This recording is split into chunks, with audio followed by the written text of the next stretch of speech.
प्यारे बच्चों, आप सभी का हमारे चैनल पे बहुत बहुत स्वागत है। दोस्तों, इस वीडियो के माध्यम से क्लास 10th के बच्चों के लिए गणित का वायरल मॉडल पेपर लेकर के आ चुके हैं, जो कि 2023 बोर्ड परीक्षा देने वाले परीक्षार्थियों के लिए सबसे ज़्यादा महत्वपूर्ण ये वीडियो होने वाली है।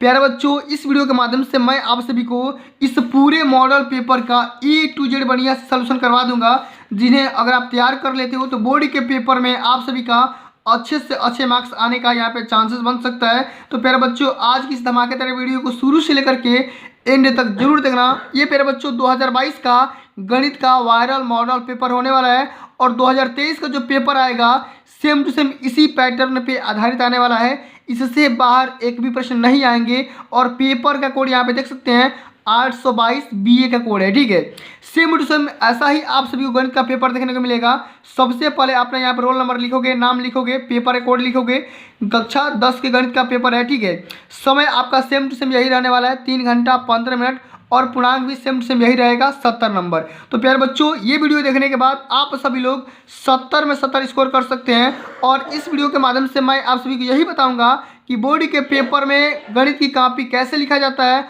और साथ में इस मॉडल पेपर को भी मैं हल करके दिखाने वाला हूँ। ठीक है, अब आइए इसके जो भी निर्देश दिए गए हैं उसको फटाफट देख लेते हैं कि प्रारंभ के 15 मिनट परीक्षार्थियों को प्रश्न पत्र पढ़ने के लिए निर्धारित है। ठीक है, ये जो प्रश्न पत्र है इसमें कुल 7 प्रश्न दिए गए हैं। सभी प्रश्न को हल करना अनिवार्य है। ठीक है, जो भी क्वेश्चन है उनके सामने इसके अंक दिए जा चुके हैं कि कौन सा क्वेश्चन कितने नंबर का है। ठीक है, आगे बात करेंगे। सबसे पहले जो क्वेश्चन आएगा आप सभी को अब की बार 20-20 MCQ हर एक पेपर में देखने को मिलेगा।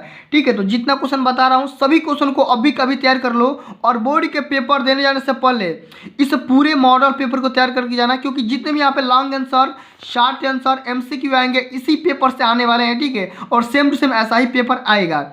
आइए, हमारा पहला क्वेश्चन बोल रहा है कि यदि समीकरण 5x² - 3x + 2 = 0 के मूलों का योगफल कितना होगा बताना है। तो इसको कैसे हल करोगे? तो हल करने का बहुत ही बेहतर तरीका है, लेकिन मैं आप सभी को बताऊंगा कैसे हल करोगे। ठीक है, बोर्ड में कापियाँ कैसे लिखना है वही मैं आप सभी को इस पेपर को बनाने के लिए हमारे पास देखो ई कापियाँ तक लग चुकी है, डी के बाद ई कापियाँ। देखो यहाँ देख लो, सभी कापियाँ यहाँ पे लग चुकी है, और इतने सारे मॉडल पेपर मैं आप सभी को इसी वीडियो के माध्यम से करवा दूंगा, और कैसे करना है सब कुछ सीख जाओगे। ठीक है, और सबसे पहला हमारी यही क्वेश्चन है कि इसके मूल्यों का योगफल का यहाँ पे फार्मूला लगाओ, कैसे करोगे। अब यहाँ पे चेक करते हैं मूल्यों के योगफल का फार्मूला क्या होता है, तो -b/a होता है। ठीक है, और -b की जगह पे क्या हो जाएगा हमारा -3, और माइनस माइनस क्या हो जाएगा प्लस, यानी कि 3/5 हो जाएगा। ठीक है, b का मान क्या हो जाएगा 3, और a का मान 5 हो जाएगा, और c का मान यहाँ से 2 हो जाएगा। ठीक है, तो मूल्यों का योगफल क्या हो जाएगा 3/5। ऑप्शन नंबर पहला राइट आंसर होगा। इसको लिखोगे कैसे, तो लिखने का तरीका देखो, प्रश्न संख्या 1 का हल यहाँ पे लिखोगे क, और क का पहला ही ऑप्शन सत्य है, तो यहाँ पे लिख दोगे पहला, और यहाँ पे लिख दोगे 3/5। क्या लिख दोगे 3/5। इस तरीके से हमारा पहला क्वेश्चन हल हो गया। आगे बात करते हैं, अगला हमारा क्वेश्चन दिया गया है यदि 3 cot a = 4 तो sec a का मान निकालिए। कैसे करोगे इसको सबसे पहले समझो। sec a का मान कैसे निकालोगे, यहाँ पे देखो इसको करने के बहुत सारे तरीके हैं। ठीक है, तो यहाँ पे देख सकते हैं कि 3 cot a = कितना दिया है 4। ठीक है, सीख भी जाओ, तो cot a बराबर क्या हो जाएगा 4/3। ठीक है, इसी तरीके से हम लिख सकते हैं कि tan a बराबर हम क्या लिख सकते हैं, उल्टा कर दो, यानी कि 3/4। ठीक है, और यहाँ पे एक बना लो भाई, जो भी हमारा ये पाइथागोरस का प्रमेय लागू होता है, एक ट्रेंगल बना लो। अब देखो cot थीटा बराबर tan थीटा बराबर क्या होता है लाल बट्टा कक्का, यानी कि लंब हो जाएगा 3, और आधार हो जाएगा हमारा 4। तो ऑब्वियसली बात है हमारा कर्ण होगा 5। अब हमें से क्या किसका मान पूछ रहा है sec a का। ठीक है, किसका मान बोल रहा है sec a का। ठीक है, अब देखो काश को उल्टा होता है, यानी कि आधार क्या होता है काश बराबर लाल, यानी कि आधार बटा में कर्ण। ठीक है, तो कर्ण बटा में आधार हो जाएगा, तो कर्ण हमारा कितना है, कर्ण हमारा है 5, और हमारा ठीक है, और आधार कितना है हमारा, ये हो जाएगा 4। तो 5/4 इसका राइट आंसर हो जाएगा। ऑप्शन नंबर सेकंड बिल्कुल ही करेक्ट आंसर हो जाएगा। ठीक है, चलो अब इसको कैसे लिखेंगे बोर्ड की कॉपी में। ख के यहाँ पे सेकंड ऑप्शन जो सही है इसको हम लिख लेंगे, सेकंड हमारा आंसर सही है, और यहाँ पे हम लिख देंगे 5/4। ठीक है, इसी तरीके से आप सभी को हर एक कॉपियाँ में लिखना है। आगे बात करेंगे, अगला जो हमारा क्वेश्चन दिया गया है ये बोल रहा है कि समीकरण x - y = 2। ठीक है, और x + y = 2 दिया गया है, इसका हल होगा। अब इसको कैसे निकालेंगे समझो, यहाँ पे देखो x - y = कितना दिया है 2 दिया है। ठीक है, X minus Y equal to 2 और X plus Y equal to भी 2 दिया है, X minus Y equal to भी 2 दिया है। अब इसको करने का तरीका, इसको सिंपली जोड़ दोगे, ठीक है, तो जोड़ दोगे, ठीक है। अब यहाँ पे तो ये प्लस है हमारा, तो क्या हो जाएगा, कैंसिल आउट हो जाएगा, तो 2x बराबर क्या हो जाएगा, ये 4, तो x बराबर हमारे पास 2 निकल कर आ गया। अब x का मान किसी भी क्वेश्चन में 2 रखोगे तो y का मान ऑब्वियसली बात है 0 आ जाएगा, ठीक है। तो x का मान 2 और y का मान 0, x का मान 2 और y का मान 0, ऑप्शन नंबर सेकंड बिल्कुल ही राइट आंसर हो जाएगा, ठीक है। आप लोग आंसर मिलाते भी चलिएगा, ठीक है। ऑप्शन नंबर सेकंड, और यहाँ पे क्या हो जाएगा, x बराबर हम यहाँ पूरी लिख देंगे, x बराबर 2 और y बराबर 0। समझ में आ गया। एक एक प्रश्न को हल करेंगे, बस खाली आराम से आप लोग देखते रहो, ठीक है। अगला हमारा क्वेश्चन दिया गया है 1 से 9 तक की प्राकृतिक संख्याओं का माध्य क्या होगा। इसका एक फार्मूला होता है, वो होता है n+1/2। अब n अंतिम नंबर हमारा होता है, तो यहाँ पे क्या हो जाएगा, 9 + 1/2 यानी कि 10/2 क्या हो जाएगा, 5, ठीक है, 5 हो जाएगा। तो घ का सेकंड ऑप्शन यहाँ पे सत्य हो जाएगा, और हमारा हो जाएगा 5, क्या हो जाएगा, हमारा हो जाएगा 5, ठीक है। अब अगला जो हमारा क्वेश्चन दिया गया है वो ये बोल रहा है कि यदि किसी बारंबारता बंटन का माध्य 20.5 तथा माध्यिका 20 है तो उसका बहुलक ज्ञात करिए। अब ये very very most important question है। सबसे पहले यहाँ पे देखो, जब भी आपसे इसे बहुलक निकालने को पूछेगा ना, ठीक है, बहुलक निकालने को जब भी आपसे पूछेगा तो बहुलक का निकालने का फार्मूला होता है, ये होता है 3 गुणे माध्यिका, क्या होता है, 3 गुणे माध्यिका। मैं यहाँ पे लिख दे रहा हूँ, ठीक है, आप लोग देख लीजिएगा, 3 गुणे माध्यिका माइनस 2 गुणे माध्य होता है, 2 गुणे माध्य होता है। अब देखो 3 गुणे माध्यिका का मान कितना दिया है, माध्यिका का मान दिया है हमारा, देख सकते हो 20 दिया है, तो यहाँ पे 20 रख लो, और माइनस 2 गुणे और माध्य का मान दिया है कितना, 20.5 दिया है ना, कितना दिया है, 20.5 दिया है, रख लो। ये हो जाएगा 60, और 60 में से ये 41 घटा लो, हमारा आ जाएगा 19, ठीक है। तो 19 देखो आ रहा है कि नहीं आ रहा है, अंग का यहाँ पे ऑप्शन नंबर थर्ड बिल्कुल राइट आंसर हो जाएगा, 19 हो जाएगा, ठीक है। अब इसको कैसे करोगे, यहाँ पे लिख दो अंग का यहाँ पे थर्ड ऑप्शन, अंग का यहाँ पे थर्ड ऑप्शन, और यहाँ पे लिख दो 19, ठीक है, हमारा राइट आंसर हो गया। आगे बात करेंगे, अगला हमारा क्वेश्चन दिया गया है कि चित्र में ABC, देखो ये question very very most important है, बोर्ड में कई बार पूछा जा चुका है, ठीक है, इसको ध्यान से समझ लो, अभी समझो, ठीक है। बोला जा रहा है कि यदि एक त्रिभुज का आधार BC के समांतर रेखाखंड PQ खींचा गया है, ठीक है, ये एक त्रिभुज है, इसके आधार के समांतर एक और भी रेखाखंड खींचा गया है PQ, ठीक है। यदि P संबंधी PQ BC का जो रेशियो होता है वो दिया है 1/3, तो AP और PB का अनुपात कितना होगा। तो देखो, अगर देखो ये त्रिभुज और ये त्रिभुज, ठीक है, दोनों आपस में सर्वांगसम है, और जब सर्वांगसम होंगे तो जितना लंबाई ये होगा उतना ही लंबाई ये होगा, उसी अनुपात में होगा, यानी कि 1/3 का अनुपात में वो भी हो जाएगा, ठीक है। तो 6 का यहाँ पे option number second right answer हो जाएगा, 6 का सेकंड ऑप्शन, यहाँ पे हम लिख देंगे 1/3 के अनुपात में, ठीक है। हमारा पहला क्वेश्चन सॉल्व हो गया। अब हम बढ़ेंगे अगले नंबर क्वेश्चन के बारे में। यहाँ देखो, एक एक क्वेश्चन को मैं यहाँ पे आज कसम खा करके आया हूँ कि पूरा हल कराऊंगा, ठीक है। आप लोग आराम से वीडियो को देखते रहिएगा, ठीक है। आओ सेकंड क्वेश्चन यहाँ पे ये पूछा जा रहा है कि सभी खंड करिए, सभी खंड कॉल करना है। हमारा पहला क्वेश्चन है, यदि 27, 23, x-4, x+4, 15, 3 और 7 का माध्य 15 है तो x का मान ज्ञात करिए। अब इस क्वेश्चन को कैसे करोगे, समझो पहले बात को। अगर जब भी माध्य दिया रहेगा तो सभी संख्याओं को आपस में जोड़कर और कितनी संख्या हो रही है उसको डिवाइड कर दो, x का मान निकल करके आ जाएगा, ठीक है। माध्य का फार्मूला भी होता है, देखो मैं यहाँ पे लिख दे रहा हूँ, माध्य बराबर होता है, ठीक है, मैं आप सभी यहाँ पे लिख दे रहा हूँ, माध्य बराबर होता है कुल संख्या, क्या होता है, ठीक है, कुल संख्याओं का,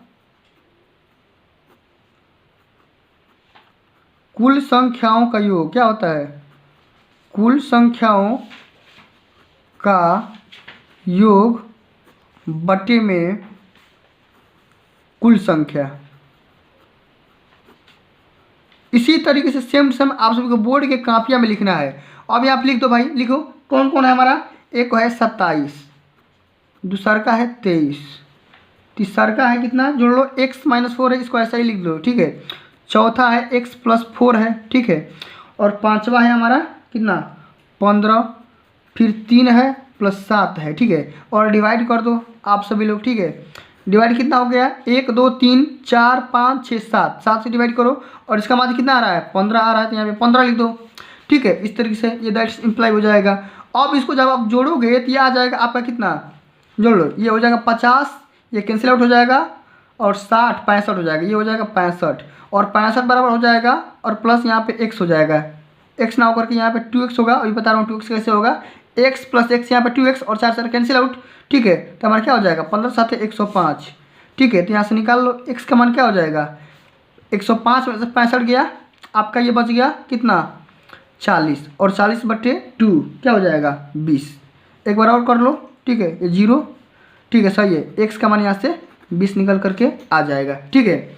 एक बार देख लेना, कैलकुलेशन में गड़बड़ होगा तो फिर कोई दिक्कत की बात नहीं है, लेकिन मेथड सही होना चाहिए, ठीक है। आगे बात करेंगे, अगला हमारा क्वेश्चन दिया गया है, एक मीनार की ऊंचाई 20 मीटर है, ठीक है।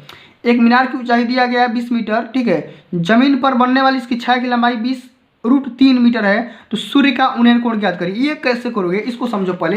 देखो इसको भी करने का सिंपल सा तरीका है, यहाँ पे लिखेंगे मीनार की ऊंचाई, ठीक है। यहाँ पे लिखेंगे मीनार की ऊंचाई,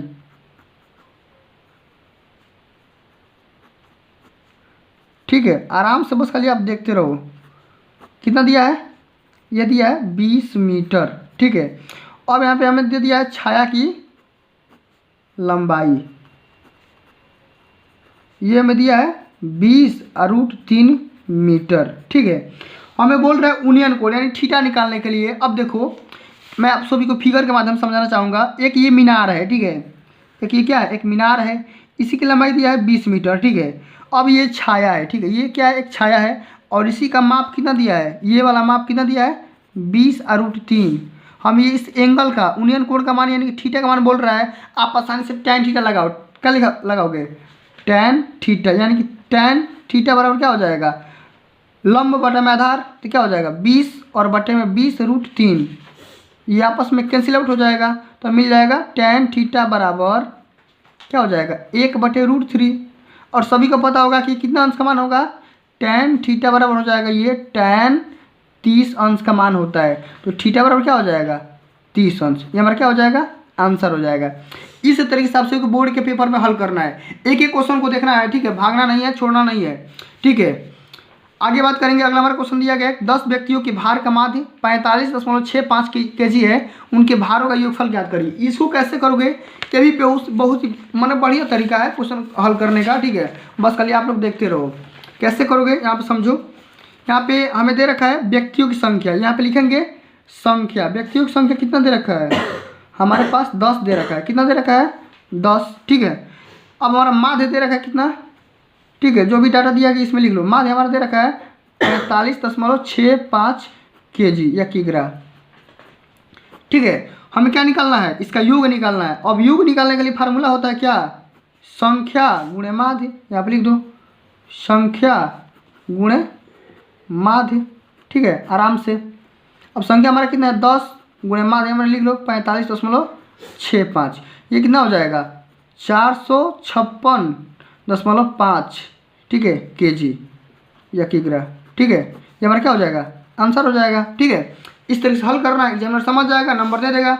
आगे बात करेंगे, अगला हमारा क्वेश्चन दिया गया है यदि द्विघात समीकरण 2x² - 5x + k = 0 के मूल बराबर है तो k का मान निकालिए। कैसे निकालोगे, सबसे पहले समझो, ठीक है, सबसे पहले समझो। यहाँ पे इक्वेशन लिख दो, हमारा इक्वेशन दिया गया है 2x² - 5x + k = 0। जब मूल बराबर होता है तो क्या होता है, मूल बराबर होता है तो हम यहाँ पे मूल बराबर होने पर यहाँ पे लिखेंगे मूल बराबर होने पर एक कंडीशन होता है, जब आप सभी का मूल जब बराबर होगा तो यहाँ पे कंडीशन होता है b² - 4ac = 0। अब b का मान क्या हो जाएगा -5 रख लो, यहाँ पे -5 का होल स्क्वायर करो, -4 × a का मान हो जाएगा 2 × c का मान हो जाएगा k = 0, ठीक है। ये कितना हो जाएगा 25 - 8k = 0, तो 8k बराबर क्या हो जाएगा 25 और k का मान क्या हो जाएगा 25/8, ठीक है। ये हमारा आंसर हो जाएगा। इस तरीके से हम हल करेंगे बोर्ड में, ठीक है। आगे हम बात करेंगे अगला नेक्स्ट क्वेश्चन के बारे में कि सभी घन को इसको भी हल करना है कि दो घनों जिनमें से प्रत्येक का आयतन 64 घन सेंटीमीटर है के संलग्न फलकों को मिलाकर के एक घनाभ बनाया जाता है, तो इससे प्राप्त घनाभ का पृष्ठीय क्षेत्रफल ज्ञात करिए। अब इसको कैसे हल करोगे, बहुत ही सिंपल सा तरीका है, ठीक है, लेकिन इसके लिए मेरे को यहाँ पे आगे नेक्स्ट कॉपी की आवश्यकता पड़ेगी, ठीक है। इसको देख लेते हैं कहाँ करेंगे, यहाँ पे देखो तीसरका का क के लिए स्पेस दिया गया है, ठीक है। प्रश्नोत्तर संख्या सेम सेम ऐसा ही लिखेंगे, ठीक है। जैसे मैं बता रहा हूँ उसी तरीके से बोर्ड में लिखना है। अपने मन से कुछ भी छाप कर उल्टा सीधा आओगे, नंबर नहीं मिलेगा, फिर बोलोगे कि सर जी नंबर नहीं आया, क्या करें। परेशान नहीं होना है, ठीक है। सबसे पहले फिगर बनाओ। इसको फिगर कैसे बनाएंगे, इसे मान लो दो एक छोटा सा घन लो, ठीक है। एक छोटा सा मैं यहाँ पे एक घन बना दे रहा हूँ, ठीक है। आप सभी लोग समझ जाओगे, ठीक। ये मैं एक क्यूब बना दिया, ठीक है। ये एक छोटा सा घन बन गया, ठीक। अब इसी को मैं एक और तरीके से मैं एक अलग सा घन बनाऊंगा, सेम सेम इसी को एक जोड़ना है। और इसके लिए मैं एक दूसरा पेन का इस्तेमाल कर दिया, ठीक है। ये यहाँ पे घन ऐसे बनता है, ठीक है। ये देखो घन दिख रहा है ना। अब इसी में क्या करना है, एक हमें और भी घन बनाना है, और हमें एक घन बनाना है, जोड़ना है सेम सेम यही वाला। इसको हम मैंने ऐसे कर सकते हैं, ठीक है। देखो दो घन दिख गया। अब देखो ये दो, देखो ये छोटा वाला जो घन है, दो घन मिला करके इसका आयतन कितना है, 64 घन सेंटीमीटर है। तो इसकी भुजा कितनी हो जाएगी, इसकी भुजा 4 हो जाएगी ना। अब देखो ये 4 4, ये देखो अगर ये 4 होगा तो ये भी आपका 4 होगा, और ये भी आपका 4 होगा, और ये भी आपका 4 होगा, तो ये भी आपका 4 होगा, तो ये भी आपका 4 होगा। कहने का सेंस यहाँ पे है कि ये जो लंबाई है इसका L क्या हो जाएगा, 8 हो जाएगा। लेकिन बाकी B और H का मान सेम सेम वही रहने वाला है। बस खाली इतना समझ जाओगे आपका आंसर आ जाएगा, ठीक है। अब यहाँ पे लिखेंगे घन का आयतन कितना दे रखा है, आयतन हमें दे रखा है, ठीक है। आपको सभी को ब्लैक या ब्लू पेन का इस्तेमाल करना है। आयतन हमें 64 घन सेंटीमीटर दे रखा है, तो इसकी भुजा कितनी हो जाएगी, भुजा हमारी हो जाएगी, इसका क्यूब रूट निकाल लो 64 का, तो हमें आ जाएगा 4 सेंटीमीटर, ठीक है। आप सभी इतना समझ पा रहे होंगे, कोई दिक्कत की बात नहीं है, ठीक है। अब देखो जो हमारा ये नया घनाभ बना, ठीक है। अब देखो घनाभ के लिए हमें क्या करना है, घनाभ का पृष्ठीय क्षेत्रफल निकालना है। घनाभ की जो लंबाई होगी L का मान कितना हो जाएगा, 4 + 4 हो जाएगा, यानी कि 8 सेंटीमीटर। और बाकी B का मान 4 होगा, और H का मान भी क्या हो जाएगा, 4 सेंटीमीटर हो जाएगा, ठीक है। इतना बात कोई समझ में नहीं, कोई दिक्कत नहीं है। अब बोल रहा है कि भाई घनाभ का पृष्ठीय क्षेत्रफल निकालिए, तो हम यहाँ पे एक सूत्र लगाएंगे, घनाभ का पृष्ठीय क्षेत्रफल। घनाभ का पृष्ठीय क्षेत्रफल अब कितना होता है कमेंट में बताओ भाई। ये होता है 2 कोष्ठ में LB + BH + LH होता है, ठीक है। इसमें मान रखो 2 इंटू, आप देखो L का मान कितना है, 8 × 4 + 4 × 4 प्लस L का मान कितना है, 8 × 4, ठीक है। अब इसको कर लो, ये हो जाएगा 2, ये हो जाएगा 32 और प्लस 16 और प्लस 32, इसको जोड़ लो भाई, 32 × 64 और 10 74 और 4 76, यानी कि 2 × 76। इसको जोड़ लेना, एक बार देख लेना, इसमें गलती हो सकता है, बाकी ये प्रोसेस मेरा सही है, ठीक है। तो 6 × 12 = 2, 7 × 14 = 15, 152 वर्ग सेंटीमीटर। और कभी भी क्षेत्रफल जब निकालोगे किसी भी चीज़ का, पृष्ठीय क्षेत्रफल हो चाहे वक्र क्षेत्रफल हो, हमेशा वर्ग में आएगा, ठीक है। चलिए आगे हम बात करेंगे। अब इसके लिए मैं यहाँ पे लूँगा सेकंड कॉपी, B कॉपी लूँगा, E कॉपी तक मेरा सॉल्यूशन जाएगा, ठीक है। आराम से बस खाली देखते रहोगे, आपको समझ में आ जाएगा, ठीक है। आगे बात करते हैं, स्टैटिक्स का क्वेश्चन है, very very most important question है, और ये बोर्ड के पेपर में 100% गारंटी दे रहा हूँ कि आएगा ही आएगा। क्वेश्चन बोल रहा है कि निम्नलिखित सारणी से माध्यिका ज्ञात करिए।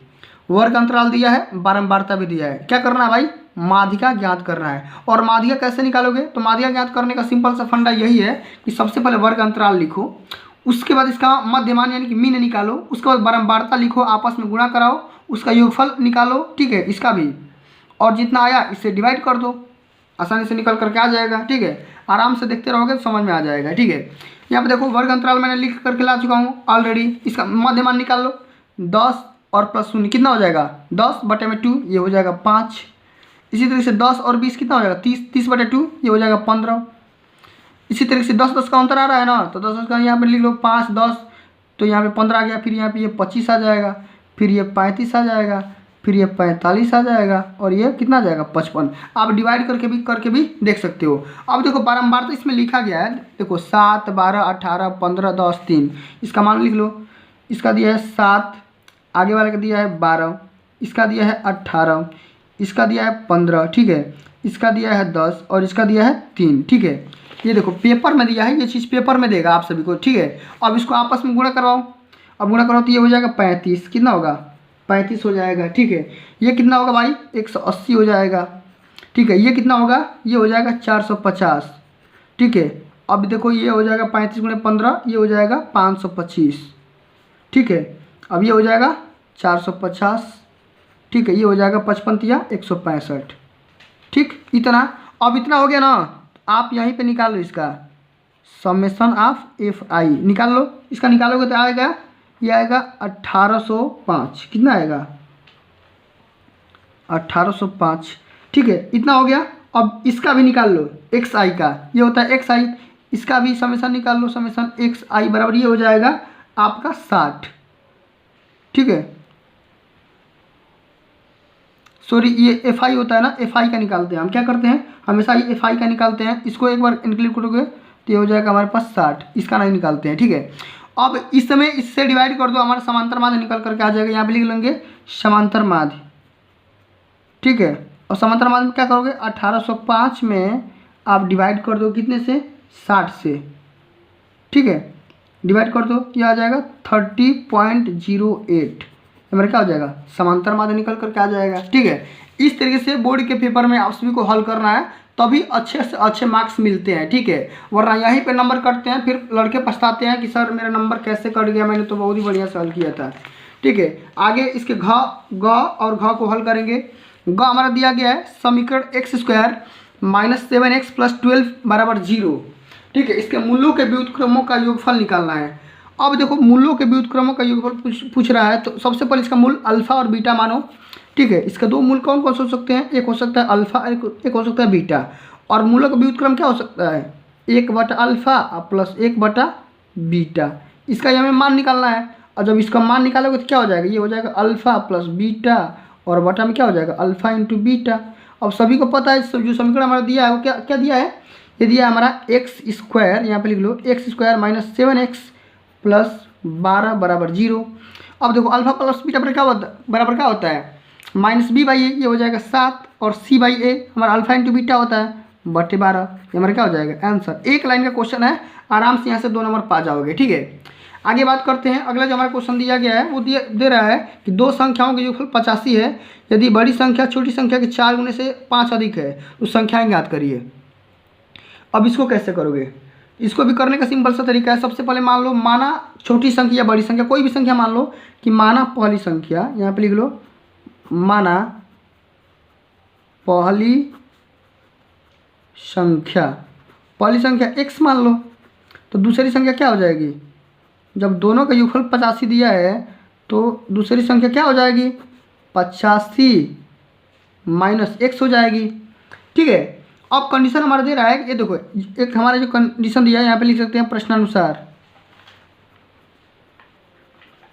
प्रश्नानुसार हम क्या लिख सकते हैं कि जो हमारा x दिया है वो क्या दिया है 85 - x के बराबर कब होगा, जब बड़ी संख्या छोटी संख्या के 4 गुने से।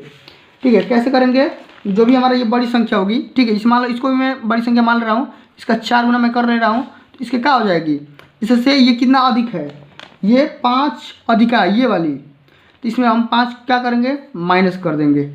ठीक है, आराम से हो जाएगा। अब इसको कर लो, ये हो जाएगा हमारा 4x बराबर 85 - x - 5 हमारा हो जाएगा 4x + x बराबर 80, तो ये हो जाएगा 5x बराबर 80। तो x का इसे काट दोगे तो क्या हो जाएगा x बराबर 16 निकल करके आ जाएगा। हमें क्या करना, क्या है संख्या निकालना है। एक तो 16 आ गया और दूसरा का यहाँ पे निकाल सकते हैं, इसमें से घटा दो, एक 16 आ गया, एक 85 में से 16 माइनस कर दोगे 79 आ जाएगा। ठीक है, एक हमारा ये आ जाएगा, एक हमारा ये आ जाएगा। ठीक है, यही हमारा आंसर हो जाएगा। ठीक है, इस तरीके से हम हल करेंगे। आगे बात करते हैं नेक्स्ट क्वेश्चन के बारे में, क्वेश्चन नंबर 4 के बारे में। इसको कैसे हल करेंगे समझिए। k का मान ज्ञात कीजिए जिसके लिए समीकरण 2x + ky = 1 और 3x - 5y = 7 का एक अद्वितीय हल है। ये 2 नंबर में पूछा गया है। कैसे करोगे, जब अद्वितीय हल होगा उसके लिए a1/a2 बराबर b1/b2 को बराबर कर दोगे, आसानी से आ जाएगा। ठीक है, ठीक है, सबसे पहले समझो, हमारे पास 2 इक्वेशन दिए गए हैं, 2x + ky = 1 दिया है, एंड दूसरा का हमारा इक्वेशन कितना दिया है 3x - 5y is equal to 7 दिया है। अद्वितीय यहाँ पे लिखेंगे अद्वितीय हल के लिए, ठीक है, अद्वितीय हल हेतु। अब देखो इसका कंडीशन होता है a1/a2, ठीक है, बराबर क्या होता है b1/b2, ठीक है। माने ये डज नॉट इक्वल टू होता है, लेकिन यहाँ पे बराबर कर सकते हो मान निकालने के लिए, ठीक है। a1 का मान यहाँ पे 2 हो जाएगा, ठीक है, और बट्टे में a2 का मान यहाँ पे 3 हो जाएगा। इसी तरीके से b1 का मान यहाँ पे k हो जाएगा और b2 का मान यहाँ पे क्या हो जाएगा -5 हो जाएगा। तो k का मान यहाँ पे कैसे निकाल सकते हैं, तो हम यहाँ पे k बराबर लिख सकते हैं -10 और बट्टे में 3। ये हमारा क्या हो जाएगा, आंसर हो जाएगा, ठीक है, हो गया। अगला हमारा क्वेश्चन देख सकते हैं, पूछा जा रहा है कि एक शंकु के आधार की त्रिज्या 3.5 सेंटीमीटर और उसकी ऊंचाई 12 सेंटीमीटर दिया गया है। तो शंकु की तिर्यक ऊंचाई और आयतन निकालिए। कैसे करोगे सब समझो। देखो ये हमारा क्वेश्चन है, चौथा का ख है। कैसे करोगे, जो भी हमारा क्वेश्चन दिया है, क्वेश्चन में जो भी डाटा दिया गया उसको सबसे पहले लिखते हैं शंकु की त्रिज्या। ये कोई मान लो कोई शंकु है, उसकी त्रिज्या दे रखा है, शंकु की त्रिज्या कितना दे रखा है 3.5 सेंटीमीटर, ठीक है। उसकी जो तिर्यक ऊंचाई मैंने नहीं ऊंचाई दिया है, तिर्यक ऊंचाई तो हमें निकालना है, ऊंचाई दिया है हमें 12 सेंटीमीटर, ठीक है। से मान लो कोई यहाँ पे मैं बना दे रहा हूँ आप सभी को रफ के लिए। एक कोई मान लो यहाँ पे कोई भी शंकु है, ठीक है, इसी टाइप का होता है शंकु, ठीक है। उसका जो ये रेडियस है यहाँ से यहाँ तक की दूरी कितनी है 3.5 है, और ये जो डिस्टेंस है ये वाला 12 है। तो अब सबसे पहले तो हम ये तिर्यक ऊंचाई निकालना है। कैसे निकालोगे, पाइथागोरस का प्रमेय लगाओगे, आसानी से आ जाएगा। और साथ में इसका क्या करना है, आयतन में निकालना है, आयतन में निकाल करके आ जाएगा। तो एल निकालने के लिए क्या करते हैं, तिर्यक ऊंचाई को एल मान लो। एल स्क्वायर बराबर क्या होता है, रूट में हमारा हो जाता है 12 का स्क्वायर कर लो, आप प्लस में 3.5 का स्क्वायर कर लो। तो 12 का स्क्वायर होता है 144, आप प्लस में 3.5 का कितना हो जाएगा, ये हो जाएगा 3 चौके 12 यानी कि 1225। दशमलव में है तो दशमलव में कर लो। तो एल का मान हमें आ जाएगा 164.25, ठीक, सॉरी 1.6 नहीं होगा 1.5 ही होगा, ठीक है, 154। तो फिर बच्चों ये जो होता है किसका वर्ग होता है, आप सभी को पता है ये होता है, ठीक है, मैं आप सभी को बता दे रहा हूँ, ठीक है। देखिए ये जो हमारा वर्ग होता है किसका वर्ग होता है, आप लोग अंदाजा लगाइए। तो ये हमारा हो सकता है, यहाँ पे देखिए ये 4 तो 6 हो जाएगा ना, तो 15,625, ये 125 का वर्ग है, तो 125 हो जाएगा। और यहाँ पे पॉइंट यहाँ पे लगा देंगे, एल का मान सेंटीमीटर में आ जाएगा, ठीक है। अब हमें करना क्या, इसका वैल्यूम निकालना है। तो क्या होता है 1/3 पाई आर स्क्वायर एच होता है। अब इसको कर लो, तो 1/3 पाई आर का मान कितना है 3.5 है, तो 3.5 रख लो, ठीक है। इसका स्क्वायर कर दो, एच कितना है, एच हमारा 12 है तो 12 कर दो, ठीक है, आराम से कर दोगे। पाई का मान 22/7 रखोगे तो हमारे पास आंसर निकल करके आ जाएगा, ठीक है। हमारे पास आंसर इसका निकल करके आ जाएगा, वो आ जाएगा कितना 16,041 वर्ग घन सेंटीमीटर, ठीक है। चूँकि हमारा क्या आयतन है तो घन सेंटीमीटर में आएगा, ये हमारा किस में आएगा सेंटीमीटर में आएगा। समझ में आ गया। चलिए अब आगे हम बात करेंगे, अगला क्वेश्चन की तरफ बढ़ते हैं। अगला हमारा क्वेश्चन क्या दिया है, बोल रहा है कि यदि tan a बराबर काट b तो सिद्ध कीजिए कि a + b बराबर 90 डिग्री। तो देखो इसको हल करने के दो तरीके होते हैं, या तो इससे इसको ला दो, नहीं तो इसी से इसको ला दो, ठीक है। आइए हल करते हैं। सबसे पहले हम मान लेंगे a + b बराबर 90 डिग्री, ठीक है। आइए हल करेंगे, कैसे हल करेंगे भाई, सबसे पहले समझो, 1 मिनट इसको सही कर लेते हैं, उसके बाद हल करेंगे। यहाँ पर मान लेंगे a + b बराबर 90 डिग्री। अब दोनों पक्ष में क्या करेंगे भाई, हम tan लेंगे, पक्का tan लेंगे, ठीक है, तभी हमारा क्वेश्चन सॉल्व होगा। अब tan ले लोगे तो क्या हो जाएगा, ये हो जाएगा tan a + b बराबर tan 90 डिग्री, ठीक है। अब सभी को पता होगा कि tan 90 का मान होता है इन्फानाइट। क्या होता है इन्फानाइट, और इन्फानाइट को हम क्या लिख सकते हैं, इन्फानाइट को हम लिख सकते हैं 1/0। इस बात को याद रखना है। अब इसका ये फार्मूला लगाओ, tan a + b का सूत्र क्या होता है, ये होता है tan a प्लस में tan b और बटे में होता है 1 - tan a into tan b बराबर 1/0 कर दो। अब तिर्यक गुणा करोगे तो क्या हो जाएगा, ये 0 हो जाएगा, ये पूरा टर्म इधर आ जाएगा, यानी कि 1 - tan a, ठीक है, इंटू tan b बराबर 1 हो जाएगा, ठीक है। तो हम क्या कर सकते हैं tan a into tan b बराबर हम इसको इधर फेंक सकते हैं, 1 हो जाएगा। तो tan a बराबर हम क्या लिख सकते हैं, tan a बराबर लिख सकते हैं 1/tan b।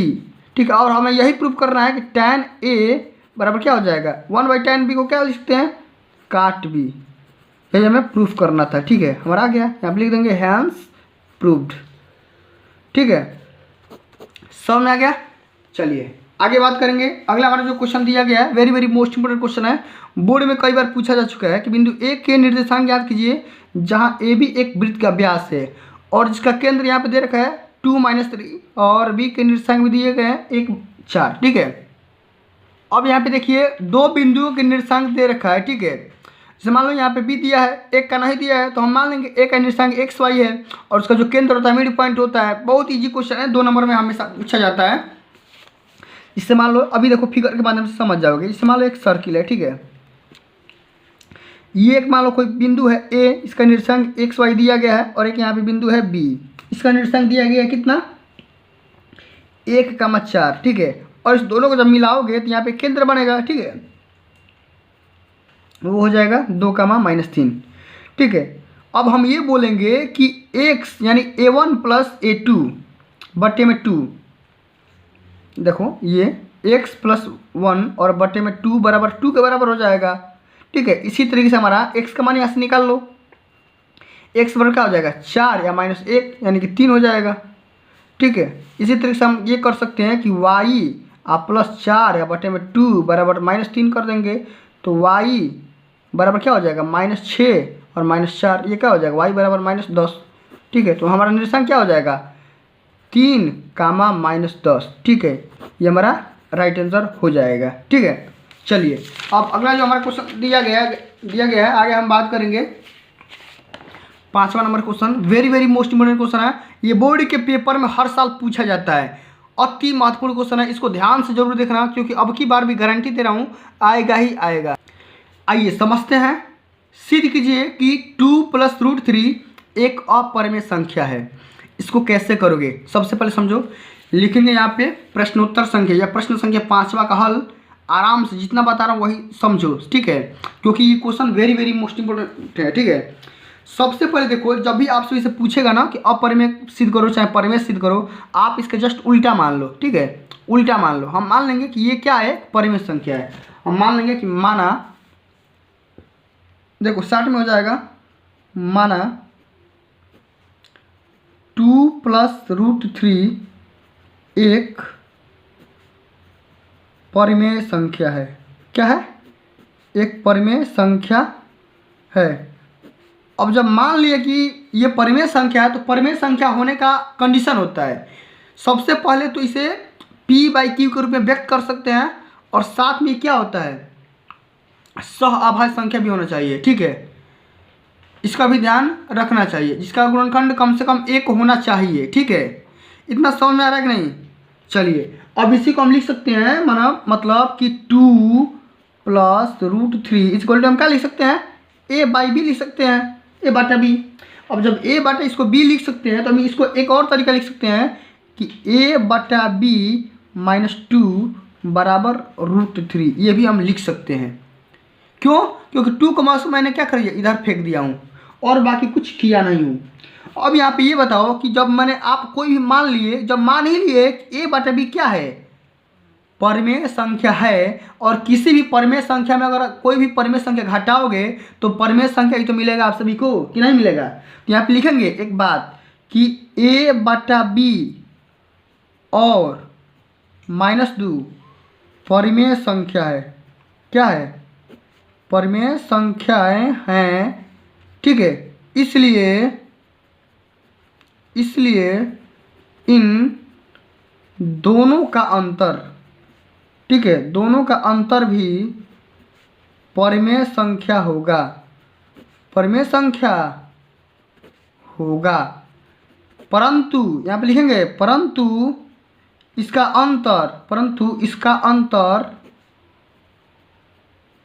जो ये -√3 आ रहा है, √3 एक क्या है, अपरिमेय संख्या है। क्या है, अपरिमेय संख्या है। ठीक है, अब देखो परिमेय संख्या घटाए अपरिमेय में से परिमेय क्या हो जाएगा, परिमेय आना चाहिए, लेकिन अपरिमेय आ रहा है। तो कहने का सेंस यहाँ पे है कि जो भी हम माने थे बात, हमारे कथन का विरोधाभास हो रहा है। क्या हो रहा है, विरोधाभास हो रहा है। लिख दो, हमारा माना गया कथन विरोधाभास हो रहा है, अतः हमारा माना गया कथन गलत है, और इसलिए क्या हो जाएगा 2 + √3 क्या है, अपरिमेय संख्या हो जाएगी, अपरिमेय संख्या है, हैंस प्रूव्ड। ठीक है, समझ में बात आ गया कि नहीं, 2 लाइन में हो जाएगा। ठीक है, बस खाली करने का तरीका और तर्क देने का आप सभी को तरीका अच्छा होना चाहिए, एग्जामिनर समझ जाएगा, तुरंत नंबर खटाक से देगा। ठीक है, अब आगे हम बात करेंगे इसके नेक्स्ट क्वेश्चन के बारे में। अगला question very very most important question है, इसको भी समझो। बोला गया है कि cos θ = 4/5, तो sin θ cos theta + tan² theta का मान निकालिए। कैसे निकालोगे, देखो करने का तरीका अलग होना चाहिए। यहाँ पे देखो लिखेंगे cos θ = 4/5 दिया है। आओ इसको मैं आप सबको ट्रिग्नोमेट्री पे ही समझा दे रहा हूँ, कैसे भी जैसे मन करे वैसे कर लो। तो cos θ पर क्या होता है, आधार बट्टे कर्ण। तो आधार हमारा क्या होता है, ये हो जाएगा 4 और ये हो जाएगा 5, तो इसलिए बात है ये 3 होगा। तो यहाँ से हम sin θ निकाल सकते हैं। ठीक है, तो sin θ बराबर क्या हो जाएगा हमारा, लंब बटा में कर्ण, तो 3/5 हो जाएगा। और इसी तरीके से हम tan θ भी निकाल सकते हैं। tan θ बराबर इसको डिवाइड कर लोगे तो tan θ बराबर होता है आधार बटे लंब, तो 3/4 हो जाएगा। समझ में आ गया। अब सबका मान इसमें रख दो। ठीक है, इन तीनों का मान इसमें रख दो जो भी हमें निकालना था, sin θ × cos θ + tan² θ। ठीक है, इसमें रख दो। अब रखोगे तो यहाँ पे देखो sin θ का मान कितना है, 3/5, ये गुणे cos θ का मान कितना है 4/5, और प्लस tan θ का मान कितना है 3/4 का होल स्क्वायर। अब इसमें गुणा करा दो, ये हो जाएगा 12/25 और प्लस 9/16, और 12 9 कितना होगा, 12 और 9 21। ठीक है, एक बार इसको देख लेना। ठीक है, बस इतना ही छोड़ दो, नहीं तो आगे करना चाहोगे तो कर सकते हो, कोई दिक्कत की बात नहीं है। इतना भी छोड़ दो कि नंबर समझ जाएगा। अब इसको आगे कैलकुलेशन करना पड़ेगा, करके देख लेना। ठीक है, बस खाली करने का तरीका ये होना चाहिए, पता होना चाहिए कैसे कर रहे हो। ठीक है, चलो आगे हम बात करेंगे अगला क्वेश्चन के बारे में। अगला हमारा क्वेश्चन दिया गया है कि यदि बिंदु 1, 0, 0, b तथा 1, -1 संरेख है तो सिद्ध कीजिए कि 1/a - 1/b = 1। Very very most important question है। अब की बार के बोर्ड के पेपर में 100% देखने के क्वेश्चन मिलेगा ही मिलेगा। ठीक है, कैसे करोगे इसको, तो इसको करने का भी सिंपल सा तरीका है। सबसे पहले क्या करो बच्चों, आप सभी लोग यहाँ पे चूंकि जानते होगे, यहाँ पे लिखो जो मैं बता रहा हूँ, यहाँ पे लिखना पड़ेगा आप सभी को। चूंकि बिंदु,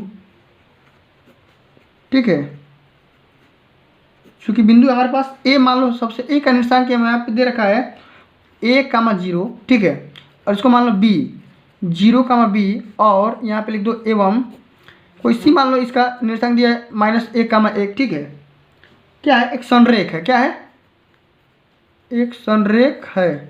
अब देखो संरेख होने का तरीका होता है, माने इसका कंडीशन होता है, संरेख कब होगा, जब किसी भी त्रिभुज के तीनों पॉइंट का जो एरिया होगा, क्षेत्रफल होगा, वो 0 होगा।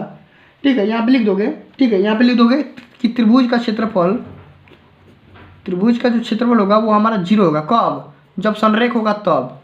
ठीक है, अब त्रिभुज का क्षेत्रफल का सूत्र लगाओ। क्या होता है भाई, ये होता है 1/2, और ये ब्रैकेट में होता है क्या, 101। ठीक है, यहाँ पे होता है ब्रैकेट में y2 - y3, प्लस होता है x2, ये होता है y3 - y1। ठीक है, अब प्लस होता है x1, ये होता है y1 - y2 = 0। ठीक है, ब्रैकेट बंद। अब इसे मान रख दो, x1, x2, x3, y1, y2, y3 सबका मान रखो। आओ रखते हैं, तो 1/2। अब ये देखो x1 का मान क्या है, ये हो जाएगा, देखो ये हो जाएगा आपका x1, ये हो जाएगा y1, ये हो जाएगा x2, ये हो जाएगा y2, ये हो जाएगा x3, और ये हो जाएगा y3। इसका मान रख दो, ये हो जाएगा x1 का मान क्या होगा, हमारा a दे रखा है, तो a रख दो। ठीक है, y2 मतलब ये, y2 मतलब क्या होगा, ये b माइनस। ठीक है, अब देखो ये माइनस माइनस प्लस होगा, तो b + 1 रख दो। ठीक है, इतना हो गया। अब यहाँ पे प्लस है तो प्लस रखो। x2 का मान क्या है, x2 का मान हमारे पास 0 है, तो 0 में किसी भी संख्या से गुणा कराओगे तो कोई मान अंतर नहीं हो रहेगा इसको, इसलिए मैं इसको मैंने इंक्लूड नहीं कर रहा हूँ, या रख लो। x3 का मान क्या है, y3 का मान क्या है -1। ठीक है, -1 और माइनस ये 0 हो जाएगा। ठीक है, आगे बात करेंगे x1 का मान कितना दे रखा है, x1 यानी कि a, और y1 का मान क्या है 0, माइनस y2 का मान क्या है b। ठीक है, ब्रैकेट क्लोज और 0 के बराबर करो तो क्या हो जाएगा, ये हो जाएगा 1/2 और ये बड़का ब्रैकेट हो जाएगा, ये हो जाएगा ए बी प्लस ए, ये तो 0 हो जाएगा और ये हो जाएगा प्लस ये 0 और ये हो जाएगा क्या माइनस ए बी, माइनस क्या हो जाएगा माइनस ए बी बराबर 0। एक बार इसको फिर से देख लेते हैं कहाँ गलती हो रहा है। ठीक है, चूंकि हम लोग यहीं पे दिक्कत कर रहे हैं, ये x1 x2 यहाँ पे लेंगे, x3 लेंगे। ठीक है, तो x3 का मान हमारे पास क्या है x3, यहाँ पे देखो एक है तो यहाँ पे एक लो भाई, एक लो। ठीक है, अब यहाँ पे देखो एक करोगे तो यहाँ पे क्या हो जाएगा, ये माइनस बी हो जाएगा। क्या हो जाएगा, माइनस ए नहीं रहेगा, माइनस ए भी नहीं रहेगा, माइनस खाली बी होगा। ठीक है, अब इसको भाग कर दोगे तो क्या हो जाएगा, ये हो जाएगा A B plus A minus B बराबर 0। अब इसको क्या करो, सभी संख्या में क्या कर दो, ए बी से भाग कर दो। ठीक है, या उसको उस पर लेके चले जाओ तो ये क्या हो जाएगा, ए बी को यहीं पे छोड़ दोगे तो ये हो जाएगा ए माइनस बी बराबर ए बी। ठीक है, ए माइनस बी बराबर माइनस ए बी। ठीक है, इसको प्लस रखना है, इसको इधर भाग करो तो क्या हो जाएगा, भाग करोगे तो ये बच जाएगा 1/b। ठीक है, क्या बचेगा 1/b माइनस 1/a बराबर 1। ठीक है, सेम टू सेम वही वाला आ गया जो हमें प्रूव करना था। ठीक है, एक बार माइनस प्लस इधर उधर करोगे तो आपका भी आंसर आ जाएगा। ठीक है, ये हमारा क्या हो जाएगा, हैंस प्रूव्ड हो जाएगा।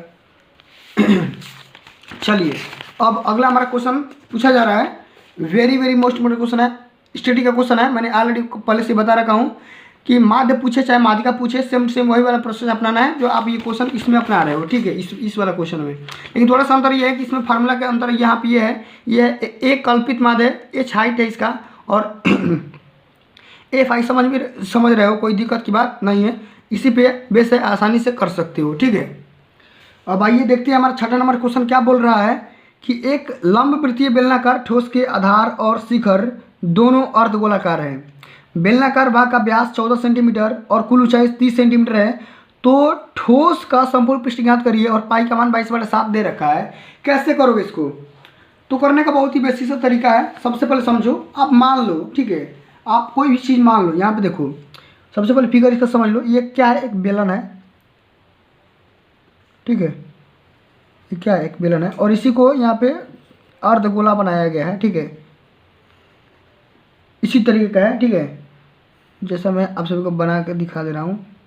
ये क्या है, एक अर्धगोला टाइप का है। ये वाला क्या है, एक अर्धगोला है, ये भी अर्धगोला है, मिलेंगे तो ये गोला बन जाएंगे। ठीक है, समझ में आ गया। अब यहाँ पे देखो, इसका यहाँ पे देखो व्यास दे रखा है, कितना दे रखा है व्यास, हमें व्यास दे रखा है कितना, 14 सेंटीमीटर। तो जाहिर सी बात है इसका त्रिज्या हमारा कितना होगा, इसका आधा होगा। त्रिज्या क्या हो जाएगा, 14/2 यानी कि 7 सेंटीमीटर हो जाएगा। इसका जो त्रिज्या होगा कितना होगा, 7 सेंटीमीटर। अब इसकी जो टोटल ऊंचाई है, कुल ऊंचाई दे रखा है, ऊंचाई दे रखा है हमें 14 सेंटीमीटर, नहीं सॉरी, यहाँ पे 30 सेंटीमीटर। कितना दे रखा है, 30 सेंटीमीटर।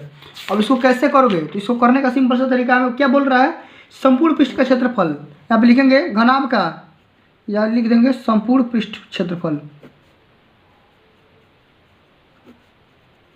संपूर्ण पृष्ठ का क्षेत्रफल।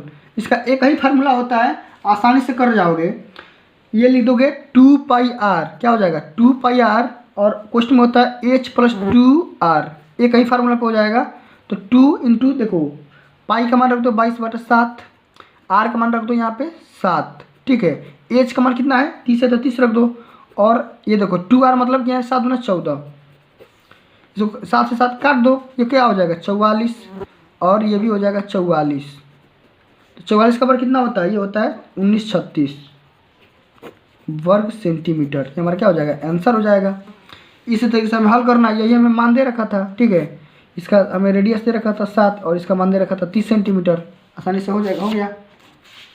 चलो, अब अगला जो हमारा क्वेश्चन दिया है, इसी में का ख नंबर क्वेश्चन समझो, बहुत ही वो भी इंपॉर्टेंट क्वेश्चन है, त्रिभुज से क्वेश्चन है, बहुत ही सिंपल सा है लेकिन आसान है, कर लोगे, कोई दिक्कत की बात नहीं है। चित्र में ABC APQ के सर्वांगसम है, दिखाया गया है। ये जो त्रिभुज ABC है APQ के सर्वांगसम है, सेम सेम वही है। बोल रही है यदि BC का लंबाई, देखो BC माने ये 8 सेंटीमीटर, PQ बराबर 4 सेंटीमीटर, मतलब ये आधा, कनेक्शंस क्या है कि ये अगर मैंने अगर 10 है तो ये 5 है, ये 8 है तो ये 4 है, ठीक है।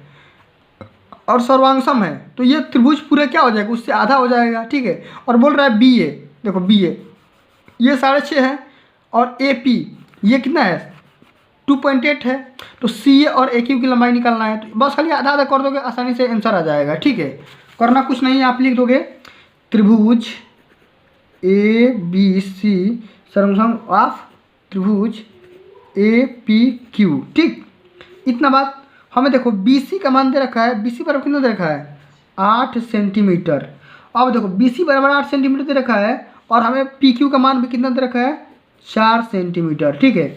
और हमें दे रखा है बी ए का मान दे रखा है 6.5 सेंटीमीटर, ठीक है। और इसी तरीके से हमें ए पी का मान दे रखा है 2.8 सेंटीमीटर, ठीक है। हमें बोल रहा है सी ए का मान निकालिए। अब देखो सी ए कौन है भाई, ये इसका मान निकालना है और ए पी का मान दे रखा है, ए पी बराबर कितना देख रहा है 2.8। अब इसका ये दुगुना होगा तो 2.8 में 2 से गुना कर लो, तो यहाँ पे लिख देंगे सी ए बराबर 2 इंटू ए पी, यहाँ पे 2 इंटू ए पी का मान रखो 2.8, ये क्या हो जाएगा, ये हो जाएगा 28×56 यानी 5.6 सेंटीमीटर, ठीक है। चलिए आगे बात करते हैं। अगला हमारा क्वेश्चन दिया है ए क्यू। अब देखो ए क्यू बराबर क्या होगा, ए क्यू देखो ए क्यू ए इंटू क्यू, अब इसका आधा होगा बी ए का आधा होगा और हमें बी ए का मान दे रखा है, लिख देंगे बी ए बटे 2 और बी ए का मान 6.5 बटे 2 यहाँ पर कर लो, कितना हो जाएगा यानी कि 2 3 6 और 2 7 14 और 2 5 10 3.75 हमारा आंसर हो गया सेंटीमीटर, ठीक है। इस तरीके से हम हल करेंगे, समझ में आ गया। चलिए आगे हम बात करेंगे नेक्स्ट क्वेश्चन के बारे में। अगला हमारा क्वेश्चन दिया गया है, ये क्वेश्चन बहुत ही मोस्ट इंपोर्टेंट है। बोला जा रहा है कि 2 अंकों की एक संख्या के अंकों का योगफल 9 है, संख्या के अंकों को परस्पर बदलने पर प्राप्त संख्या दी गई संख्या 27 अधिक है, तो संख्या ज्ञात करिए। इसको कैसे हल करोगे, तो प्यारे बच्चों इसको हल करने का बहुत ही बेसिक तरीका है। सबसे पहले आप मान लो संख्या, कोई भी 2 अंक वाली संख्या मान लो। यहाँ पे लिखेंगे कि माना संख्या, अब मान लो कोई भी संख्या, लेकिन संख्या मानने में बहुत से बच्चे गलती करते हैं। मैंने मान लिया 10y + x है, ये 2 अंकों की संख्या है, ठीक है। अब देखो इसके अंक क्या है, अंक एक तो x है दूसरा का y है।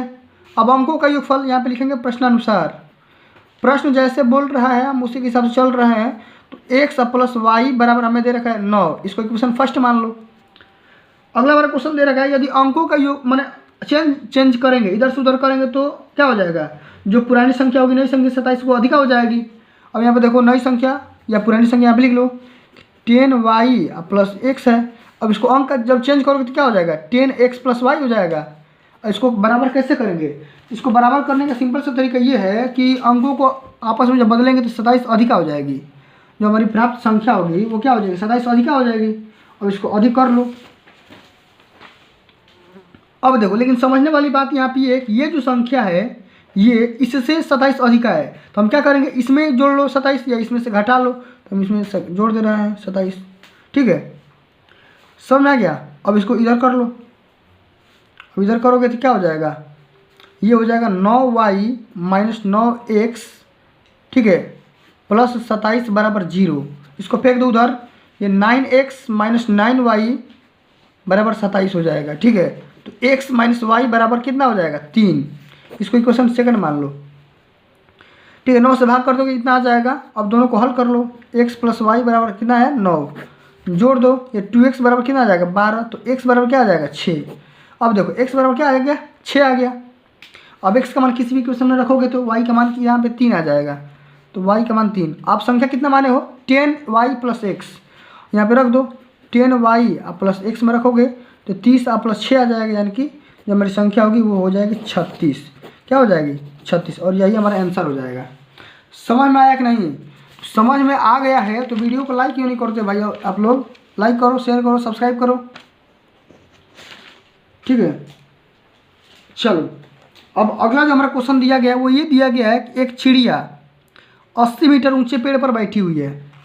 पृथ्वी तल के किसी बिंदु से चिड़िया का उन्नयन कोण 45 डिग्री है, तो चिड़िया क्षैतिज दिशा में इस प्रकार उड़ती है कि उसकी पृथ्वी तल से ऊंचाई समान रहती है, ठीक है। और 2 सेकंड बाद उसी बिंदु से चिड़िया का उन्नयन कोण 30 डिग्री हो जाता है, तो चिड़िया के उड़ने की चाल ज्ञात करिए। चाल क्या करना है, चाल निकालना है। कैसे निकालोगे भाई, आओ आराम से करते हैं, बहुत ही बेसिक तरीका अपनाएंगे। जैसे मान लो एक ये मीनार है, मान लो एक कोई पेड़ है, ठीक है, ये कोई पेड़ है, यहाँ पे कोई पेड़ है, मान लो इसका दे रखा है 80 मीटर, ठीक है, कितना दे रखा है 80 मीटर दे रखा है।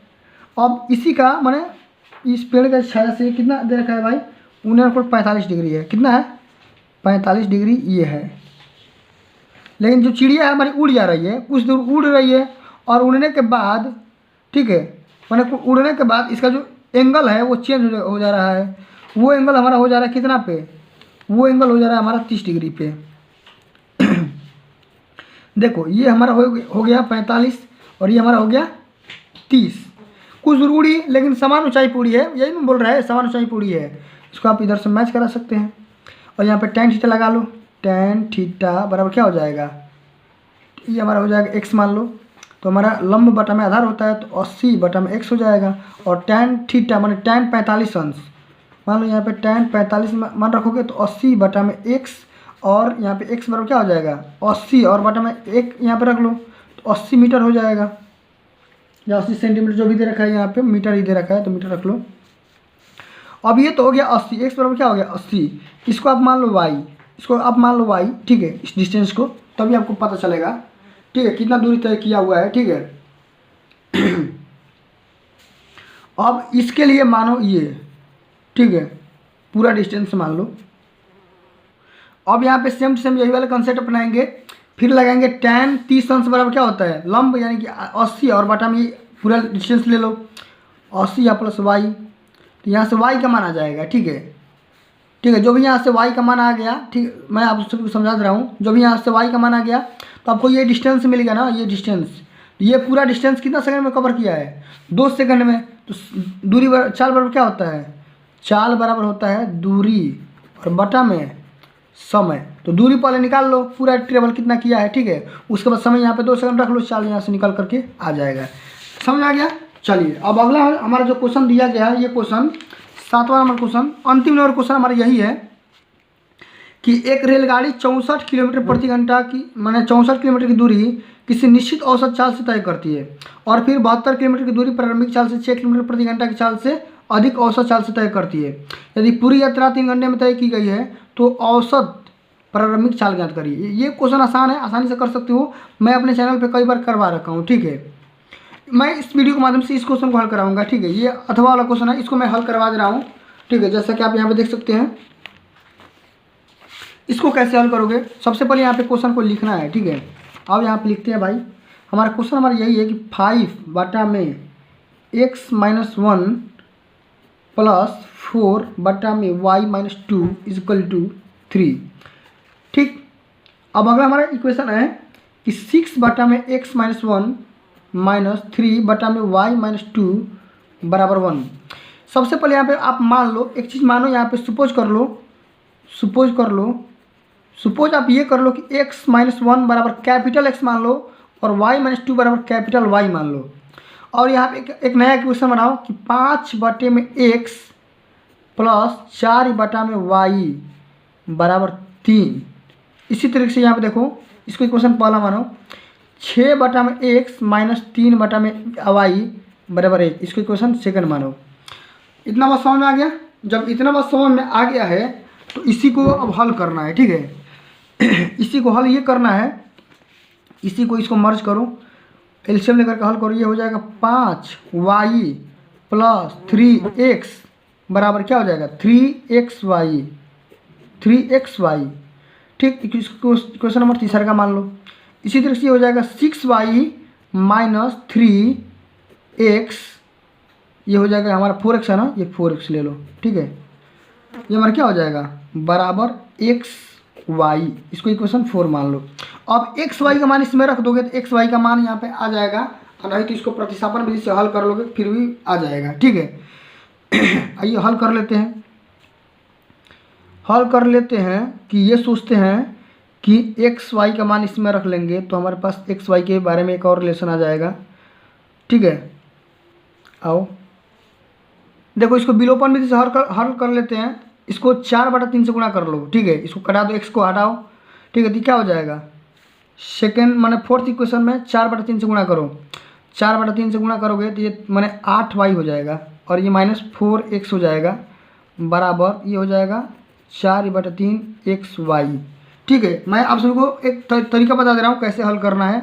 सेम इसी तरीके से करना है। 5y + 4x बराबर क्या हो जाएगा 3xy। अब इसको जोड़ोगे तो ये कैंसिल आउट हो जाएगा, ये हो जाएगा 13y बराबर क्या हो जाएगा, इसको जोड़ लोगे तो ये हमारा हो जाएगा 9 × 4 13xy और बटा में 3, तो 13y से 13y कैंसिल आउट। ठीक है, तो हमारे पास x बराबर यहाँ से 3 आ गया। अब x का मान यहाँ से 3 आ गया ना, तो x का मान यहाँ से आप निकाल सकते हो। ठीक है, तो x बराबर यहाँ पे 3 रख दो, तो यहाँ पे क्या हो जाएगा x - 1 बराबर 3, x बराबर यहाँ से 4 निकल करके आ जाएगा। ठीक है, अब इसी क्वेश्चन में यहाँ पे रख लो। ठीक है, अब इसी तरीके से y का मान निकालो। और y का मान कैसे निकालोगे, तो y का मान निकालने के लिए आपके पास क्या तरीका है, अब इस वाले में x का मान रखो। ठीक है, तो देखो 4 × 3 = 12 हो जाएगा, ये क्या हो जाएगा 12, और ये हमारा क्या हो जाएगा x का मान निकालोगे तो ये 9y। ठीक है, किसी में रख दो, यहाँ से आ जाएगा, इसमें रख दो, हमारा हो जाएगा 5y + 12 बराबर 12y। ये हो जाएगा हमारा 7y बराबर 12, तो y बराबर क्या हो जाएगा 12/7। अब इस y का मान इसमें रख दो, y का मान क्या है y - 2 बराबर 12/7 हो जाएगा। तो y बराबर क्या हो जाएगा 12/7 + 2, तो y बराबर क्या हो जाएगा 7 × 14 और 12 × 14 2 28/7 यानी कि 4। स्मॉल y का मान क्या आ गया 4। अब इसमें रख करके आप प्रूफ भी कर सकते हो, कोई दिक्कत की बात नहीं है। समझ में आया कि नहीं। ठीक है, आगे हम बात करेंगे। अगला हमारा क्वेश्चन है, एक त्रिभुज की रचना करिए। इसको मैं बता दे रहा हूँ, आप सभी को ओवरव्यू दे रहा हूँ। ठीक है, बहुत ही सिंपल सा क्वेश्चन है, कैसे करोगे कैसे नहीं करोगे इसको समझ लो। ठीक है, एक बार इसको बस खाली समझ लो। ठीक है, एक बार मैं आपको यहाँ पे बता दे रहा हूँ। एक कोई भी त्रिभुज यहाँ पे लो। ठीक है, इसका क्या है, एक है 5 सेंटीमीटर, दूसरा का है 6 सेंटीमीटर और तीसरा का है 7 सेंटीमीटर। ठीक है, ये मान लो 5, ये 6, ये 7 है। अब करना क्या, प्रकार में दूरी भरना है 3/5 का, 3/5 गुना भरना है, यानी कि एक त्रिभुज का और रचना करना है। ये मान लो थोड़ा सा अधिक रहेगा, 3/5 गुना रहेगा, ये 3/5 गुना रहेगा और ये 3/5 गुना रहेगा। बस खाली इसी को क्या करना है, गुणा करना है, काटना है, आराम से हो जाएगा। ठीक है, या अब यहाँ पे 3/5 करोगे तो क्या हो जाएगा, ये हो जाएगा आपका 3 हो जाएगा। ठीक है, और ये हो जाएगा माने क्या हो जाएगा 18/5 हो जाएगा, और ये क्या हो जाएगा 21/5 हो जाएगा। माने मान एक सिंपल सा मैं आप सबको मेथड बता रहा हूँ। ठीक है, ये करने का तरीका होता है। अगर आपको वो नहीं आ रहा है समझ में तो ये भी कर सकते हो। एक समद्विबाहु त्रिभुज ABC में भुजा AB, मान लो कोई समद्विबाहु त्रिभुज है, इसकी 2 भुजाएं आपस में क्या होगी बराबर होगी। जैसे ये दोनों आपस में भुजा बराबर लग रही है, ये भुजा और ये भुजा आपस में बराबर लग रही है। जैसे मान लो ABC कोई भी त्रिभुज है। ठीक है, अब देखो बोला जा रहा है कि भुजा जो AB है, AB ठीक है AC, ठीक है भुजा AB बराबर जो AC है, AB जो होगी AC के बराबर होगी। ये हमारा पहला कंडीशन दे रखा है। और बोल रहा है कि B से भुजा AC पर एक लंब डाला गया। मैंने कनेक्शन यहाँ पे है कि 90 डिग्री का 2 कोण बन गए। समझ में आ गया। अब समझ में आ गया तो ये पूरा सर्वंशम इसके हो गया।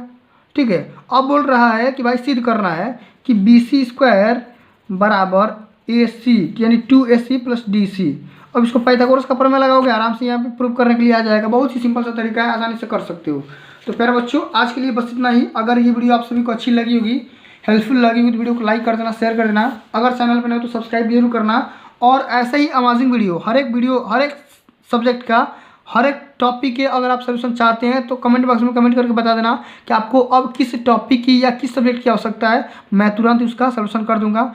और ये टॉपिक, ये सारा का सारा पेपर आप सभी लोग 20 तारीख से पहले यानी 21 से पहले तैयार करके जरूर जाना। इसमें से बहुत सारे क्वेश्चन फंसने वाले हैं। ठीक है, तो मिलते हैं अगली वीडियो में। तब तक के लिए जय हिंद, जय भारत, वंदे मातरम।